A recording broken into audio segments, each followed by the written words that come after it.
یہی آیت لے لیں، ان اول بیت وضع للناس للذی ببکۃ مبارکا وہدی للعالمین، بے شک یہ پہلا گھر ہے وضع للناس للذی ببکہ، جو بکہ کے ساتھ ہے، مبارک ہے، تمام جہان والوں کے لیے ہدایت ہے۔ وہی امام پڑھے مسجد حرام کا اور وہی امام پڑھے تمہارا،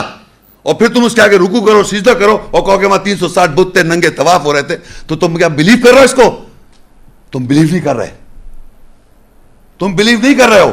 جھوٹ بولو۔ تمہاری نماز چیز ہے سیٹی بجانا، تالی بجانا ہے،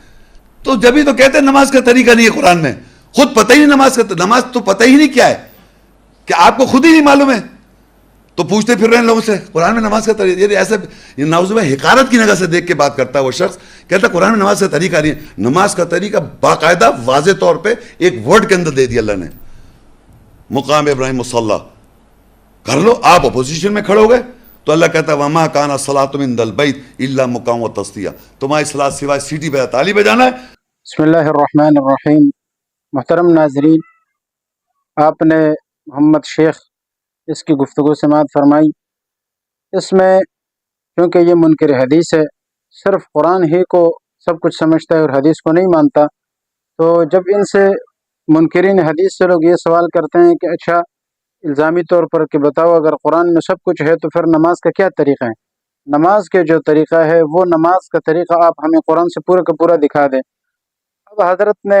وہ جو یہودیوں کی نماز ہے نا، اس کو بطور اس کا ذکر کیا ہے جواب کے،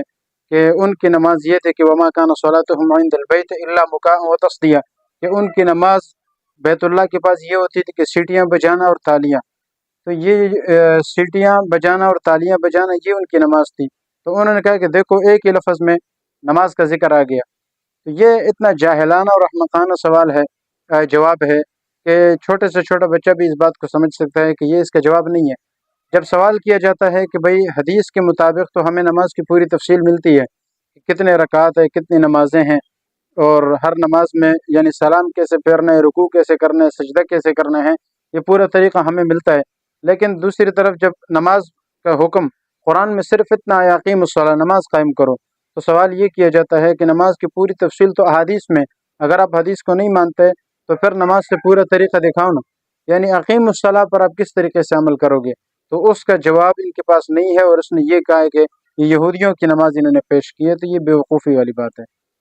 يرفع الله الذين آمنوا منكم والذين أوتوا العلم درجات والله بما تعملون خبير۔